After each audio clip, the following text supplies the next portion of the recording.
My God, I did not realize this would be such an emotional video. Oh, Lord, have mercy.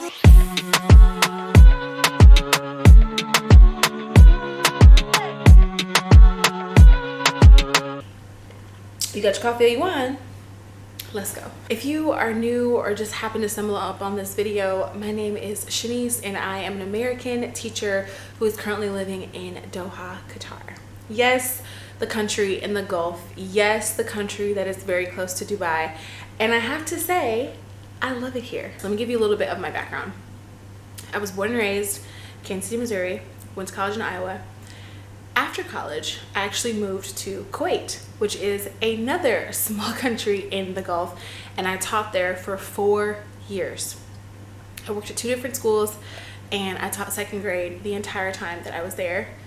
And I cannot express to you how that experience and teaching for those 4 years in Kuwait truly shaped me into the person that I am today. There are a lot of things that I feel like I wouldn't have been able to experience.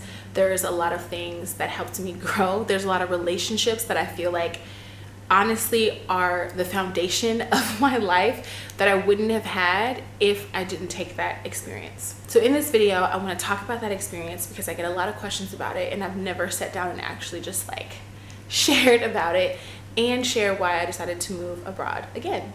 So let's start with Kuwait. I didn't know much about Kuwait at all. I'm gonna be completely honest with you. I linked up with a recruiter and he was like, do you want to go to Kuwait? And I was like, sure. Like, I don't know.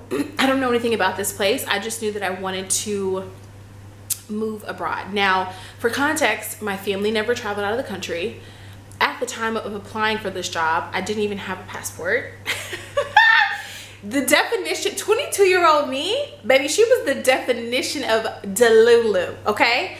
I originally had planned to go do my master's in England. Like, that's where I was like, okay, I still wanted to travel, like explore something, but let me do it in a different place. I actually got accepted to a school.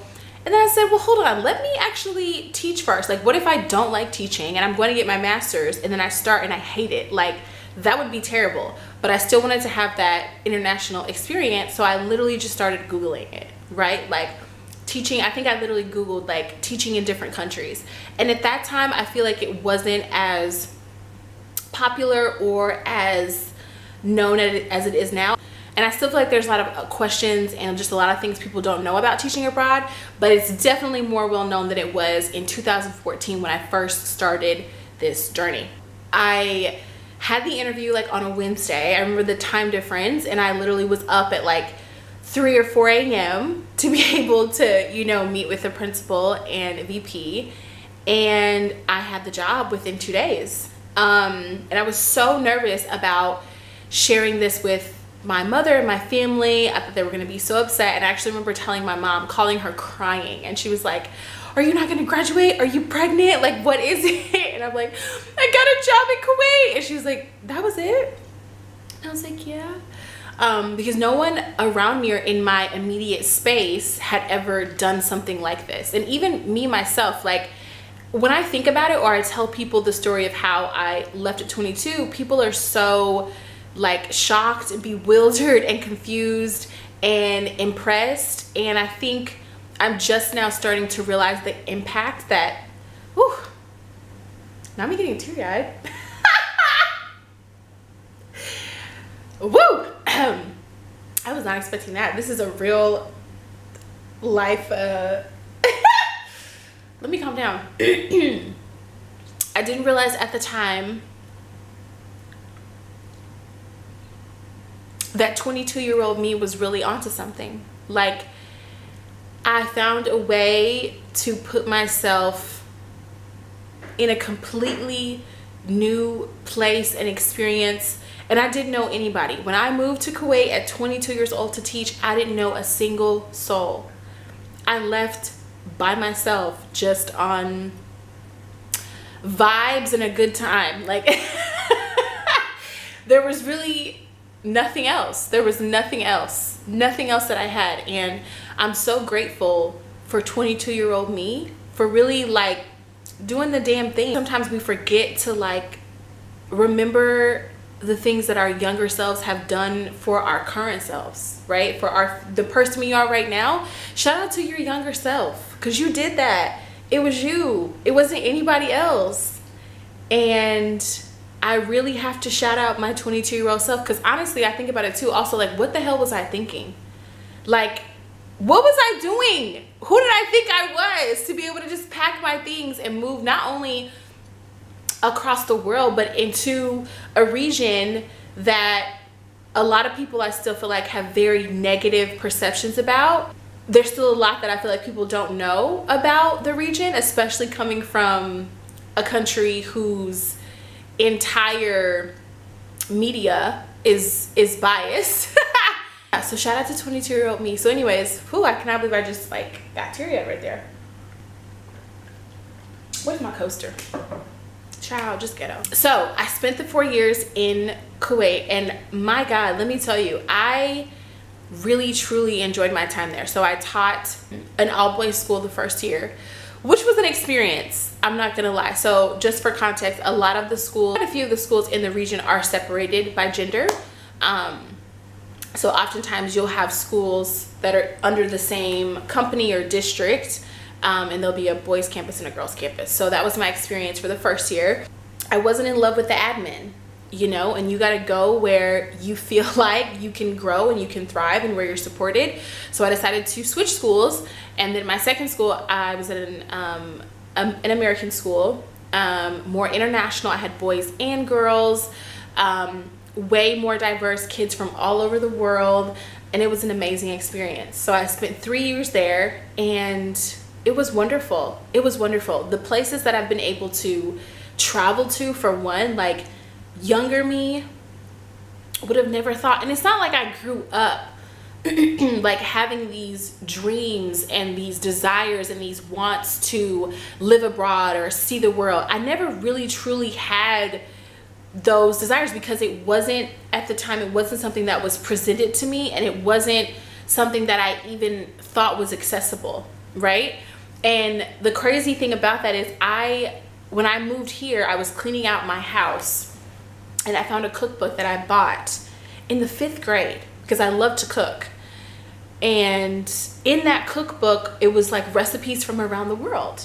And I just thought it was cool because I liked to cook, and I was like, oh my gosh, like, let me see what other people around the world are cooking. And I flipped through that book, and I wish I had the book now. Shout out to my friend Bree, who helped me clean out my apartment. I flipped through that book, and there was recipes from so many different places that I have actually been to. Like France, there was one very specific one. It was a recipe from Germany, and they were showing the Christmas markets in Berlin, and I was like, I've been there. Like, I've been to this exact place. So I don't know, maybe somewhere subconsciously I was thinking about it, but younger me would have never thought that this would be the experiences that I have now. So that 4 years was really, I feel like, transformative for me. I learned so much about myself. That's where I started therapy. I don't know who's watching this or what your background is, but a lot of people in the Black community are anti-therapy, and this is coming from someone who is clearly Black, who has Black family members, Black friends. This is a thing that I have noticed amongst all of these different people, and there's a lot of different things that go into that. And so I was always very wary of it, right? I never really thought, like, therapy's not for me, I can handle it. This detrimental identity of the strong Black woman, which I rebuke on all levels. And therapy, getting into therapy in that place at that time, being around people who weren't going to judge me for it, who allowed me to, oh my God, I did not realize this would be such an emotional video. Oh Lord have mercy. Woo. So going to therapy at that time, having the support of people around me who knew what I was going through at that time, and them not judging me and loving me and really meeting me where I was at, was so beautiful. And I don't know if I would have necessarily had that same experience if I had started my therapy journey at home. So that was one huge thing for me that I feel like maybe wouldn't have come as early as it did if I didn't take that journey abroad. And I'm very grateful for that. The way I view the world and people, when you choose to immerse yourself in an entirely different culture, entirely different religion, entirely different language, you get exposed to so many different things, good and bad. And I think that's so beautiful. And it makes me so really kind of sad for people who don't have the desire or who want to and maybe don't have the opportunity to experience that. Because my God, the people that I have met in my journey living and abroad and traveling, I think I've been to something like, and this is not to brag, but just for perspective, I think I've been to maybe almost 30 countries. And to even say that is wild. Like 30 different places with unique languages and cultures and people and food and music and clothing, and it's beautiful. The world is such a beautiful place. Now granted, there is a lot of shit going on. There is. So I'm very aware of that, right? But also sometimes I look out, or I'm out here in Qatar, or I'm just looking out at the sky, or just people watching, and it's like, wow, what a beautiful experience the human life is. It can be. What a beautiful experience it can be if we allow it to be. Living abroad has really just changed who I am as a person. So after the 4 years in Kuwait, I decided it was time to come home. I think I gave myself certain excuses about why I couldn't continue living a life abroad, and I think it was a little bit of mix of self-sabotage and a little bit of fear of what comes next. Can I actually do this forever? Is this realistic? And I think that fear comes with a lot of different things in life. And so I went home for 5 years. I went home for 5 years, and I did my best. I did my best. I really wanted being at home to work for me. I wanted to feel like it was it. Like I wanted it to feel like this was my place. And no matter how hard I tried to make it work, it just always felt like I wasn't supposed to be there. And I know that sounds maybe insane to some people, but it just didn't feel like it was the place for me to be at all. I tried to get back here around COVID, like a little bit after COVID. I tried to come back. Nothing happened. No jobs. I didn't get any responses. And granted, mind you, I'm out here like I'm qualified. I have my bachelor's. I have my teaching certificate. I've spent 4 years abroad already, and nothing was biting. Nobody was coming to your girl at all. And so then I just stopped and I said, you know what? Everything, timing and alignment. Timing and alignment, right? Like you have to be ready for when your time comes. And I think at those particular moments I wasn't ready. There maybe were some lessons and some experiences that I still needed to go through at home before I was able to move back abroad. And so I am grateful for that, because you are not going to be allowed to do anything that you are not ready for. And I firmly believe that. I was ready to start maybe looking again, because it was really getting to the point where I was very sad.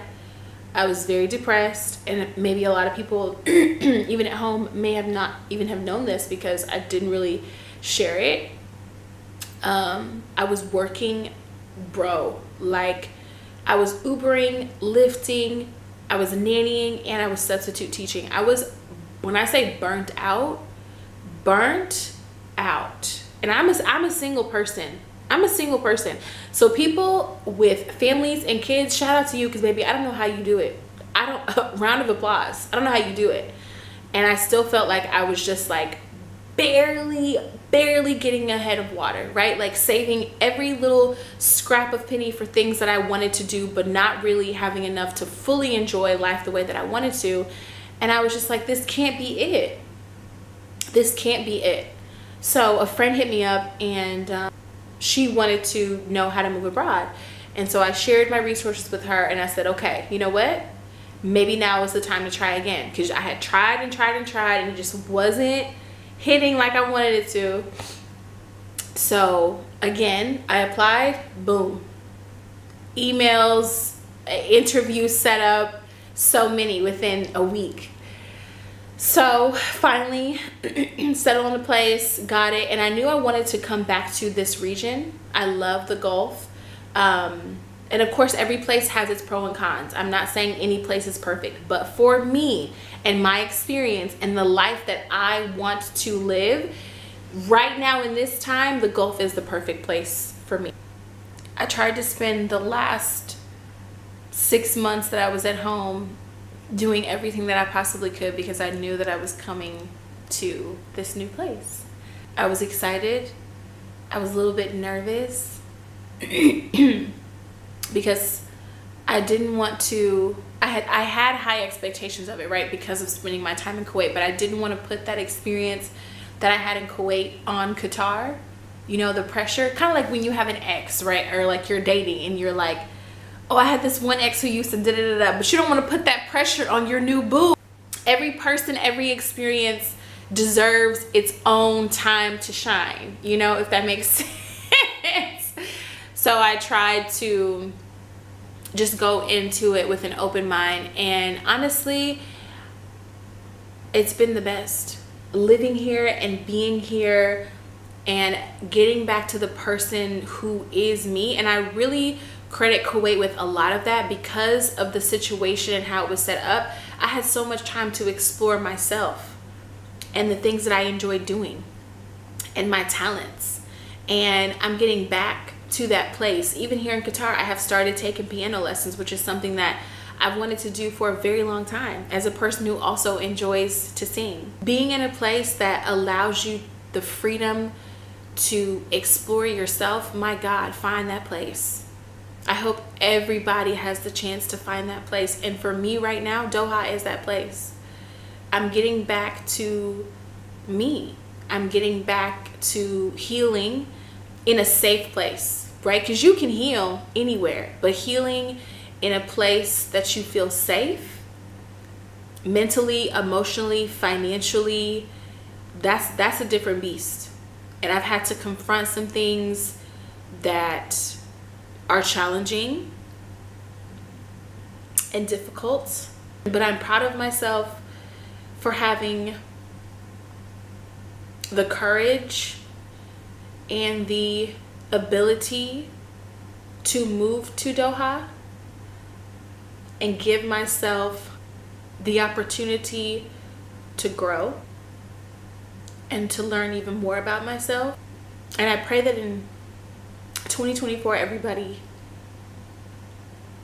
finds that place or those people, ooh, that give you the freedom to be you. The Gulf will always have a special place in my heart. The more time I spend here and the more time I reflect and the deeper my relationships with people here get, the more I realize that it was supposed to be at this time.